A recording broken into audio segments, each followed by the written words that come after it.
Hi everyone, कैसे हैं आप लोग। तो अभी तक आप सब लोग इलेक्ट्रोस्टैटिक पोटेंशियल एनर्जी क्या होता है ये समझ चुके हैं। तो अब पूरा मंच तैयार है कि अब हम इलेक्ट्रिक पोटेंशियल को समझ पाएँ।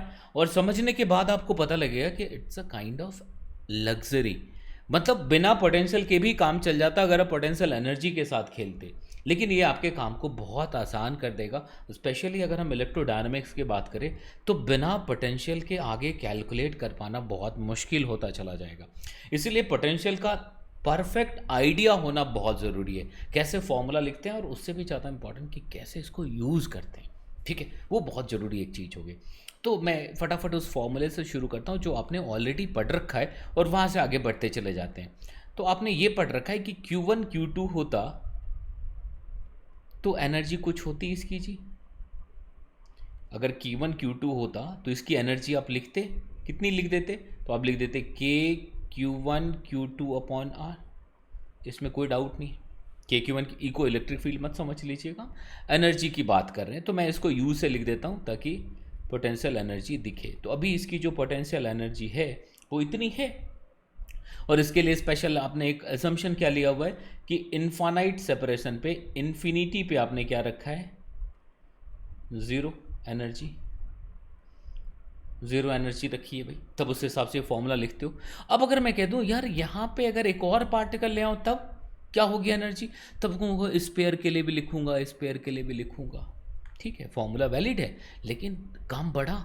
मैं कहूँगा नहीं, तीन एक और होता यहाँ पे, फिर एक और होता, फिर यहाँ पे होता, तो क्या होता, तो काम मुश्किल होता चला जाता। तो अब देखो यहाँ पे आप समझने की कोशिश करो कि भी पोटेंशियल क्या करता है, आपके काम को आसान करके देता है। ठीक है, वो क्या है, एक तरह का रेट जैसा एक फॉर्मूला है। अब जरा ध्यान से समझिएगा कि अगर मैं ये चाहता हूँ कि भाई एक सिस्टम ऐसा बनाऊँ कि सिर्फ एक चार्ज दिखे हमें, तो इसकी एनर्जी आप ज़ीरो लिखते हो उस एजम्पशन के साथ इनफाइनाइट सेपरेशन पे पॉइंट चार्ज फ्री में अवेलेबल है। ठीक है, without any work done, free of work done available है। ठीक है सर। अब अगर स्मॉल आर डिस्टेंस पे कोई चार्ज आ जाए, अगर स्मॉल आर डिस्टेंस पे कोई चार्ज आ जाए तो चेंज इन पोटेंशियल एनर्जी हो जाता है। ठीक है, जीरो से बढ़ के कुछ होता है, आप उसको K Q1 Q2 by R लिख देते हो, K Q Q dash upon R, जो कुछ भी नया चार्ज आता है। ठीक है, तो अब अगर मैं यहाँ पे कहूँ कि यार यूनिट चार्ज अगर यहाँ होता तो कितनी चेंज इन एनर्जी होती, तो हमारे पास एक रेडीमेड फॉर्मूला आ गया। अब जरा सा समझने की कोशिश करो कि ये है क्या। कि भाई अगर मैं यहाँ पे पहले लिखता हूँ फिर उसके बाद उसको एक्सप्लेन करूँगा, क्लैरिटी आ जाएगी। कि भाई इस पॉइंट को P रख दिया हमने और मैंने यहाँ पे लिख दिया कि अगर यहाँ पे Q चार्ज होता तो एनर्जी इतनी होती। जरा ध्यान से समझिए, K Q small Q upon R होती। अगर कोई कह दे नहीं Q डैश होता तो कहते नहीं, तब K Q Q dash by R होता। Q3 होता तो K Q Q3 bye R होता। मतलब एक फिक्स्ड पैटर्न फॉलो होता जा रहा है। ठीक है, अब अगर मैं कह दूं कि भाई ये कहाँ से आया था, तो आपने ये लिखा था कि इन्फिनिटी से एक चार्ज को यहाँ तक लाने में जो वर्क हुआ था। तो अगर मैं यहाँ पे पोटेंशियल डिफाइन करूँ, V क्या हो गया, यहाँ पे पोटेंशियल हुआ, जरा सा सोचिएगा और उसका फ़ायदा क्या मिलेगा। अगर ये V पोटेंशियल, ऑब्वियसली इलेक्ट्रिक की बात कर रहे हैं हम लोग, अगर ये इलेक्ट्रिक पोटेंशियल हुआ तो इसका मतलब क्या हो गया। तो पहले एक डेफिनेशन लिखते हैं, क्यों आया सब कुछ आपको समझ आएगा। It is the work done by external agent, work done by external agent. आप इसको मिलाते जाइएगा, potential energies, work done by external agent in bringing per unit positive charge, positive charge from infinity, from infinity to that point. अब जरा सा सोचिएगा, potential energy क्या होता था, पहले का जीरो लिखते तो उसके बाद change in energy he total potential. अभी अब मैं समझाता जा रहा हूँ, अभी देखिएगा। अब देखो सर, तो अगर work done by external agent in bringing per unit positive charge from infinity to that point, तो अगर मैं इन्फिनिटी से एक Q0 चार्ज को यहाँ लाता हूँ, इन्फिनिटी से Q0 चार्ज को लाता हूँ, तो जो हमारा वर्क डन होगा, ये ऑलरेडी हम पिछली बार निकाल चुके हैं तो कोई पंगा नहीं होना चाहिए। ठीक है, कैसे लिखा था आपको याद है, तो FdX याद है, FdX इन्फिनिटी टू R लिखा था। ठीक है, यहाँ तक कोई दिक्कत नहीं होनी थी। अब इसी से ये निकल के आ गया था हमारा के क्यू नॉट बाय आर। यहाँ तक बात समझ आई। बट ये पोटेंशियल नहीं हुआ, क्योंकि पोटेंशियल का जो डेफिनेशन है वो कुछ अलग कहता है। वो तो कह रहा है पर यूनिट पॉजिटिव चार्ज। तो पोटेंशियल के डेफिनेशन से हम इसको W बाई क्यू नॉट लिख सकते क्या? अब जरा सा सोचिएगा, क्या फ़ायदा क्या नुकसान होगा। ये आया सर, जरा गौर से समझिएगा, इसकी जरूरत क्या वो मैं अभी समझाता हूँ। तो पोटेंशियल का फॉर्मूला लिखना बहुत आसान काम था। अब देखो आपने क्या किया, इन्फिनिटी से यहाँ तक एक पॉइंट चार्ज को लाने में कितना वर्क, यूनिट चार्ज को लाने में कितना वर्क करना पड़ेगा। तो मैंने पहले क्यू नॉट चार्ज रख दिया, यहाँ तक ले आए। तो क्यू नॉट चार्ज को यहाँ तक ले आए, उसके बाद वर्क डन लिखा और उसको क्यू नॉट से डिवाइड कर दिया। तो ये अकॉर्डिंग टू डेफिनेशन पोटेंशियल हो गया। और इस डेफिनेशन के हिसाब से जो पोटेंशियल का यूनिट होना चाहिए ये जूल पर कूलम होना चाहिए, जूल पर कूलम होना चाहिए। यहाँ तो बात समझ आ रही है। तो अगर पॉइंट चार्ज के लिए पोटेंशियल है तो यहाँ पे हमने पोटेंशियल लिख दिया। किसके लिए लिखा? ड्यू टू पॉइंट चार्ज आपने ऑलरेडी कैलकुलेट भी कर लिया। अब जरा गौर से समझिएगा, इसके यूज़ को समझते जाइएगा कि क्यों बिना मतलब के इसको निकाला गया है या कोई मतलब था। अब जरा सोचो सर कि एक क्यू चार्ज है, ठीक है, और यहाँ पे P पॉइंट है और आपके पास एक इंफॉर्मेशन गिवन है। अब now you know the potential at this point P। तो अब तुम्हें पता है कि P पॉइंट पे जो पोटेंशियल है वो कितना है। तो P पॉइंट पे पोटेंशियल के क्यू बाय आर है। अब इसका यूनिट देखिएगा, जूल पर कूलम। अब अगर इसकी अभी एनर्जी लिखी जाए तो अभी इसकी एनर्जी 0 है। Still we have the potential. ये बस एक इंफॉर्मेशन पास कर रहा है, ठीक है। पोटेंशियल होने का मतलब ऐसा नहीं कि एनर्जी, वैसे इस बच्चे में बड़ा पोटेंशियल है यार, ये IIT में चला जाएगा, इसका मतलब ये नहीं कि वो चला गया उसके बाद कुछ करने की जरूरत पड़ेगी। तो exactly on the same pattern वो यहाँ पे एक चीज़ें हैं कि भाई P पॉइंट पे पोटेंशियल इतना है, मतलब ये कहता है कि अगर यूनिट पॉजिटिव चार्ज आता तो इतना वर्क डन होता। तो अगर मैं कह दूं कि अगर यही सिस्टम ऐसा है कि भाई नहीं जी यहाँ पे Q चार्ज सच में है, स्मॉल q सच में है, तो तुम कहते कि अच्छा यूनिट चार्ज को लाने में इतना वर्क हुआ तो Q चार्ज को लाने में कितना वर्क हो जाएगा। तो तुम क्या कहोगे, Vp इंटू क्यू कर दोगे। तो ये वर्क डन हो गया क्या, ये वर्क डन हो गया in bringing charge Q, in bringing charge Q from infinity. मेरी बात को गौर से समझिए, इंफिनिटी एट दैट पॉइंट ये वर्क डन हुआ कि भाई Q चार्ज को अगर इन्फिनिटी से वहां तक लाएं तो ये वर्क डन होगा। और जो एडिशनल वर्क डन होता है उस सिस्टम को रीअरेंज करने में, वही तो चेंज इन पोटेंशियल एनर्जी हो जाता है। तो हम इसको सिस्टम के चेंज इन पोटेंशियल एनर्जी से भी जोड़ करके देख लें क्या। तो सिस्टम के चेंज इन पोटेंशियल को हम देखें तो वीपी हमें पता था K Q upon small R into charge Q, तो K Q small q upon R आ गया।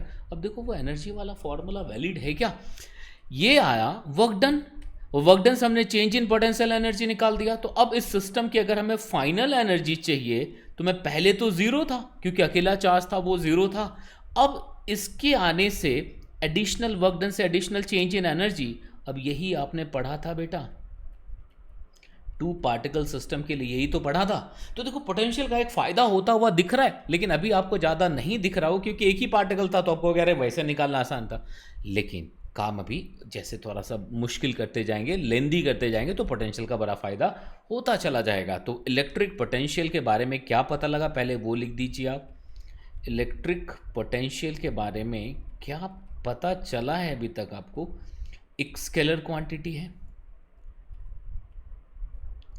is a स्केलर क्वांटिटी, ठीक है। और अगर यूनिट की बात करें, क्योंकि यूनिट इसकी बहुत सारी कहानी कहता है, जूल पर कूलम, अगर यूनिट की बात करें तो यूनिट बहुत सारी कहानियां कहता है इसके बारे में, जूल पर कूलम होता है अगर यूनिट की बात कर ले। और पहला अगर पॉइंट चार्ज के लिए लिखें, फॉर पॉइंट चार्ज अगर हम लोग बात करें फॉर पॉइंट चार्ज, तो ये क्या हो जाता है, अगर प्लस क्यू हो माइनस होता तो माइनस पोटेंशियल हो जाता, ठीक है। तो अगर पॉइंट चार्ज के लिए हम लिखना चाहते हैं, so we have this formula k q by small r. अगर पॉइंट चार्ज के लिए लिखना चाहते हैं तो we have k q by small r. ये इलेक्ट्रिक पोटेंशियल का फॉर्मूला हो गया। अब इसके एप्लीकेशन की अगर हम बात करें तो सबसे पहला जो इम्पोर्टेंट जो एप्लीकेशन है कि किसी पॉइंट पे अगर पोटेंशियल पता है, ठीक है, एंड हम ये इस पोटेंशियल पे क्यू चार्ज लाते हैं, अगर हम क्यू चार्ज लाते हैं फ्रॉम इन्फिनिटी, पहला, इसके बहुत सारे एप्लीकेशन निकल के आएंगे, बट पहले तो अगर हम इन्फिनिटी से इस पी पॉइंट पे हम एक क्यू चार्ज को लेके आते हैं, तो work done by external agent जो होगा वो कितना हो जाएगा, v इंटू दैट क्यू। ये बहुत ऑब्वियस है क्योंकि यूनिट चार्ज को लाने के लिए वो वर्क डन था। तो क्या हम यहीं से लिख सकते हैं कि change in potential energy of the system, क्योंकि जितना work done by external agent होगा वही change in energy of the system होता है, वो भी उतना ही रह जाएगा। अब इसका फ़ायदा तुरंत अभी आपको दिखेगा, उसका फ़ायदा भी आपको तुरंत दिखेगा कि भी अगर आपसे एक प्रश्न पूछा जाए, कि भाई आपके पास एक स्क्वायर है, ठीक है, इसके चारों कॉर्नर्स पे कुछ चार्ज पार्टिकल्स हैं, Q1 है, Q2 है, Q3 है, माइनस Q3, Q1 Q2 तो था, ये यहाँ पे क्या है, माइनस Q3 प्लस Q4 और साइड लेंथ इस स्क्वायर की A है।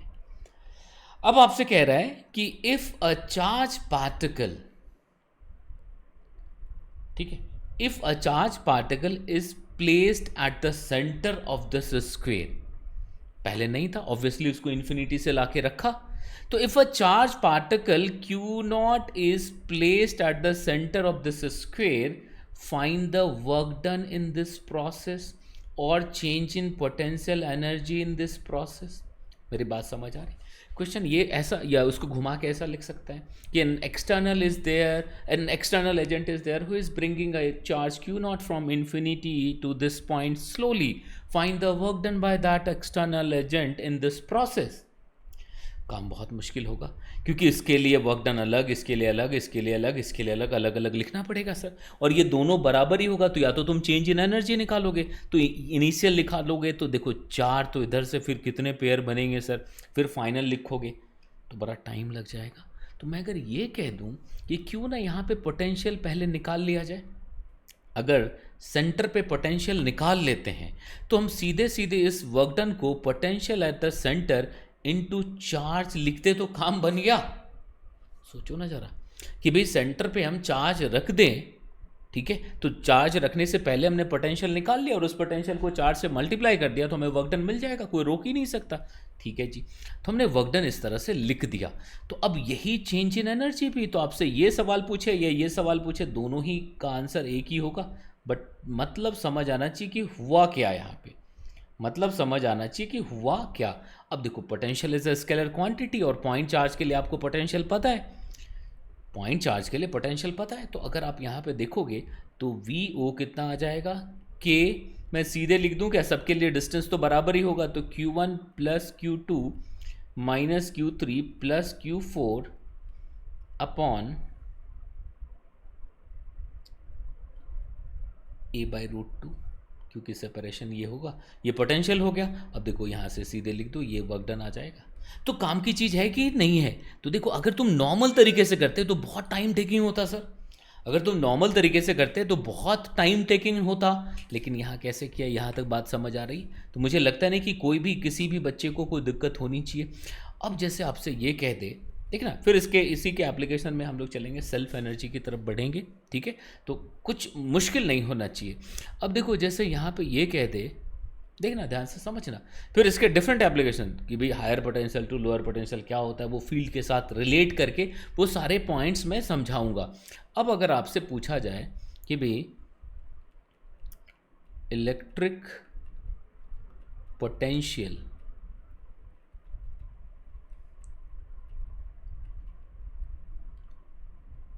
for the charge ring, for a charged ring। अब बड़े आराम से निकाल लेंगे क्या? अब देखो बहुत आराम से निकाल सकते हैं। रिंग है, इसके सेंटर पे भी पूछ सकता है और इसके एक्सिस पे भी पूछ सकता है। तो पहला अगर मैं लिखूं कि at the centre of the ring, तो at the centre of the charge ring अगर मैं लिखूं तो क्या हो जाएगा? देखो आर डिस्टेंस पे तुम जाओगे तो आर डिस्टेंस पे जा करके वही रेडियस हो गया सर, और क्यू चार्ज है तो एक स्मॉल चार्ज हमने एज्यूम कर लिया डी क्यू। तो अगर आप लिखोगे तो स्मॉल जो पोटेंशियल होगा वो के डी क्यू बाय आर हो जाएगा क्या? और total potential at the centre के लिए आप इसको इंटीग्रेट करोगे। अब डी क्यू का इंटीग्रेशन इंडिपेंडेंट, पूरा इंटीग्रेशन चार्ज क्यू दे देगा, तो सीधे सीधे के क्यू बाय आर हो गया सर। तो अगर eight the centre of the ring लिखें तो जो पोटेंशियल का फॉर्मूला होगा वो ये हो गया। बट ऑन द एक्सिस लिखें तो, अगर हम लोग ऑन द एक्सिस लिखने की बात करें, अगर हम on the axis of the ring लिखें, चार्ज रिंग, फिर यहाँ पे काफ़ी चीज़ें हम लोग लिखेंगे। डिस्क के लिए कैसे लिखते हैं, सरकमफेरेंस पे कैसे लिखते हैं, थोड़ा सा डबल इंटीग्रेशन का इस्तेमाल भी करेंगे, काफ़ी अच्छा लगेगा आपको करके। अब देखो, अब इसके एक्सिस पे अगर लिखना हो तो, अगर एक्सिस पे लिखना हो तो ये पॉइंट हो गया। तो बेटा एक्सिस पे लिखना हो तो हम डिस्टेंस से खींच सकते हैं क्या? बिल्कुल।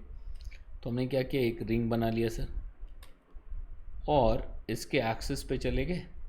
एक्सिस पे मान लो एक्स डिस्टेंस पे निकालना हो, ठीक है जी। फिर से एक एलिमेंट ले लिया हमने, अगर एक कोई भी एलिमेंट ले लो, यहाँ पे आपने डी क्यू एलिमेंट ले लिया, तो इसकी वजह से इस पी पॉइंट पे जो पोटेंशियल होगा, छोटू पोटेंशियल, वो कितना हो जाएगा? देखो आर है, तो ये जो डिस्टेंस है ये clearly r square plus x square हो गया। तो अगर आप डी वी लिखेंगे तो k d q upon root r square plus x square हो जाएगा क्या? अब टोटल पोटेंशियल के लिए आप इसको इंटीग्रेट करोगे, तो जब आप इंटीग्रेट करोगे तो देखो डी क्यू का इंटीग्रेशन पूरा के दे देगा, क्योंकि बाकी सारी चीज़ें गिवन है, सब नोन क्वांटिटी है। तो डी क्यू इंटीग्रेट होकर के कैपिटल क्यू बताएगा। तो देखो वी कितना आ गया, k Q upon root r square plus x square. यहाँ तक बातें समझ आ रही है? तो कैसे लिख रहे हैं, क्यों लिख रहे हैं, यहाँ तक सब कुछ बात समझ आ रहा है, तो पता लग गया। तो अब देखो, अब अगर आपसे कोई पूछे कि इलेक्ट्रिक पोटेंशियल क्या है, इस चीज़ को समझाने के लिए मैं आखिरी एक एग्जाम्पल दे रहा हूँ, वहाँ से काफ़ी कुछ समझ आएगा। अब देखो, अब से मैं एक पूछता हूँ चीज़ कि अगर क्यू, फिर से देख लेना, पोटेंशियल क्या था कि अगर यूनिट चार्ज वहाँ पे आया होता तो change in energy of the system इतना होता, या work done by external agent in bringing per unit positive charge कितना होता। अब मैं आपसे कहता हूँ कि एक प्लस क्यू चार्ज रखा, इसकी एनर्जी कितनी है? तुम तुरंत कह दोगे ज़ीरो, दूसरा चार्ज है नहीं, अकेला पॉइंट चार्ज ज़ीरो। अब मैं कह दूँ कि अब फिर से दिखाया इसको एक फ़ोटो के साथ कि अब यहाँ पे V1 है और यहाँ पे V2 है, ये दो इन्फॉर्मेशन और ऐड कर दी। R1 पे V1 है और R2 पे V2 है। अब इसकी एनर्जी कितनी है, जरा गौर से समझिएगा। पहले मैदान खाली था, कहीं कोई इन्फॉर्मेशन नहीं थी आपके पास। अब एक इन्फॉर्मेशन है कि भाई along with the charge we have some information also कि भाई क्यू से V R1 डिस्टेंस पे इतना पोटेंशियल है, R2। अब आप इसकी एनर्जी को क्या कहोगे? इट इज क्या, ग्रेटर देन जीरो और less than zero? It is still zero. तो कहोगे पोटेंशियल आने से क्या हुआ? पोटेंशियल लिखा होने का मतलब सिगरेट की डिब्बी पे लिखा होना कि भाई सिगरेट पीना स्वास्थ्य के लिए हानिकारक है। मतलब वो एक इन्फॉर्मेशन दे रहा है कि अगर बेटा पियोगे तो हानिकारक होगा। ऐसा नहीं कि देखते ही कुछ हो गया, एकदम फेफड़ा काला होने लग गया, ऐसा नहीं है। क्या है यहाँ पे कि भाई ये एक इन्फॉर्मेशन पास कर रहा है कि अगर यूनिट पॉजिटिव चार्ज आता तो इतना चेंज इन एनर्जी होता। तो अगर तुम Q लेके आओगे, अब Q1 यहाँ रख दिया और यहाँ Q2 रख दिया, अब हम कह सकते हैं जो चेंज इन एनर्जी होगा इट वुड बी K ठीक है, यहाँ तक बात समझ आ रही है। तो यहाँ पे पहले निकाला, फिर यहाँ पे, तो Q1 दोनों एक साथ रखेंगे, दो देखना एक जैसे लेके आए, फिर दूसरा, तो फिर इसके लिए भी पोटेंशियल लिख करके ऐड करना पड़ेगा। मतलब इसको आप सिंप्लीफाई करके ऐसा समझ लो कि अब अगर हमने Q2 यहाँ रख दिया तो इसकी एनर्जी क्या हो जाएगी, K, मैं सीधे पोटेंशियल लिख दे रहा हूँ क्योंकि V2 लिखा हुआ है, इनटू Q2।